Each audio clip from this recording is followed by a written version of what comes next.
તંત્ર એક બાજુ તેને ત્યાં ચાલતો ભ્રષ્ટાચારને ખુલ્લો પાડવા માટે ટીવી ઉપર હાકલ કરતું ફરે છે અને એન્ટી કરપ્શન બ્યુરોના ફોન નંબર આપે છે, પણ બસ તંત્રની જવાબદારી આટલું કરીને પૂરી થઈ જાય છે। પણ જ્યારે ભ્રષ્ટાચારનો પર્દાફાશ કરનારને ધમકીઓ મળવા લાગે છે ત્યારે તંત્ર ધમકી આપનારા સામે કોઈ પગલું ભરતું નથી, ઉપરથી પારોઠના પગલાં ભરે છે। વડોદરા જિલ્લામાં આવી જ સ્થિતિનું નિર્માણ થયું છે। વડોદરામાં ખાણ ખનિજ વિભાગનો ભ્રષ્ટાચાર ખુલ્લો પાડનારાનું આવું બન્યું છે। તેને મોતની ધમકીઓ મળવા લાગી છે, તેને પોલીસ ફરિયાદ કરવાની ફરજ પડી છે, પણ પોલીસ તંત્રએ રાબેતા મુજબની જેમ તેને મળેલી ધમકીઓને ધ્યાનમાં લીધી નથી।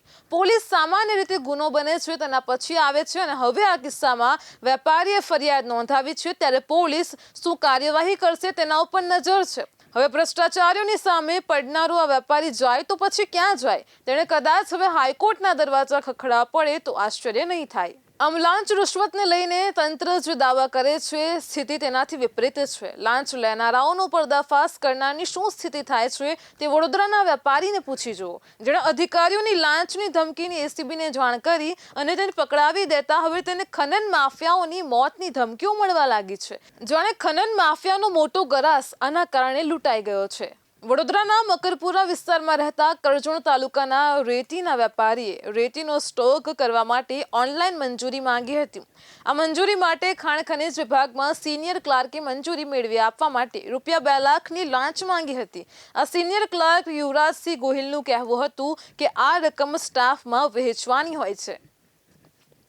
રેતીના વેપારીએ પોણા 2 લાખ રૂપિયા સુધીની લાંચની તૈયારી બતાવી હતી, પરંતુ યુવરાજસિંહ 2 લાખ પર અડગ રહેતા છેવટે રેતીના વેપારીએ એન્ટી કરપ્શન બ્યુરોમાં ક્લાર્ક સામે ભ્રષ્ટાચારની ફરિયાદ નોંધાવી હતી। આના પગલે એસીબીએ છટકો ગોઠવીને લાંચ માંગનારા ક્લાર્ક યુવરાજસિંહ અને કોમ્પ્યુટર ઓપરેટર કિરણ પરમારને ઝડપી લીધા હતા, જ્યારે ભૂસ્તર શાસ્ત્રી રવિ મિસ્ત્રી અને રોયલ્ટી ઇન્સ્પેક્ટર સંકેત પટેલ આ કેસમાં ફરાર છે। આગામી દિવસોમાં તેમની ગમે ત્યારે ધરપકડ થઈ શકે છે। તેઓ ધરપકડથી બચવા માટે આગોતરા જામીન પણ માંગી શકે છે। આમ કાયદાની ચુંગાલથી બચવા તેઓ દરેક પ્રકારના નુસ્ખા અજમાવી શકે છે। અમદાવાદમાં બાપુનગરમાં રહેતા રવિ મિસ્ત્રીના ઘરે તપાસ કરવામાં આવતા તે ઘર 2 મહિનાથી બંધ હોવાનું સામે આવ્યું છે, જ્યારે સંકેત પટેલના ડાકોરના સરનામે પણ તપાસ ચાલી રહી છે।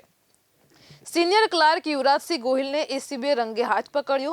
તે પહેલા વડોદરા ખાણ ખનિજમાં હતો, પરંતુ હવે તે આણંદની કચેરીમાં છે। આ ઉપરાંત લાંચ કાંડમાં સંડોવાયેલા ઓપરેટર કિરણ પરમારને પણ પાદરા તાલુકાના લુણા ગામે પકડવામાં આવ્યો હતો। એસીબીએ બંનેને કોર્ટમાં રજૂ કરી 5 દિવસના રિમાન્ડ માંગ્યા હતા। જોકે કોર્ટે બંનેના રિમાન્ડ મંજૂર કર્યા ન હતા, પરંતુ જેલમાં મોકલવા માટે આદેશ આપ્યો હતો। ખાણ ખનિજ વિભાગના ભ્રષ્ટાચારી કર્મચારીઓ પર એસીબીની રેત ખનન માફિયાઓને ગમી નથી। આના કારણે તેઓમાં રીતસરનો ધૂંધવાટ છે। આ કારણે તેઓએ તપાસ કરીને ભ્રષ્ટાચારીઓ સામે ફરિયાદ કરનાર વેપારીનું નામ શોધી કાઢ્યું અને તેના પછી તેઓએ તેને ફોન કરીને ધમકી આપવાનો પ્રારંભ કર્યો। તેઓ હવે વેપારીને દિવસ રાત ધમકીઓ આપે છે। તેના કારણે વેપારી માટે ધંધો કરવો પણ મુશ્કેલ થઈ ગયો છે। વેપારીનો ફોન વાગે છે અને તે ડરી ઉઠે છે કે ક્યાંક આ માફિયાઓનો તો ફોન નહીં હોય ને।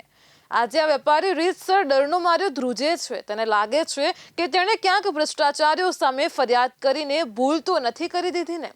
શું તે હવે ભ્રષ્ટાચારીઓને ખુલ્લા પાડવાની સજા ભોગવી રહ્યો છે? શું આ એ ગુજરાત છે જ્યાં ભ્રષ્ટાચારની ફરિયાદ કરનારે થરથર કાંપતા જીવવું પડે? આ ગુજરાતમાં ભ્રષ્ટાચારીઓ ખુલ્લેઆમ ફરે અને તેમના ભ્રષ્ટાચારની ફરિયાદ કરનાર જાણે 4 રૂમની બહાર ન નીકળી શકે તેવી સ્થિતિ છે। વેપારીએ પોલીસને ફરિયાદ કરી છે, પણ હજુ સુધી તેને ધમકી આપનારાઓ સામે કોઈ કાર્યવાહી થઈ નથી અને તે હકીકત છે।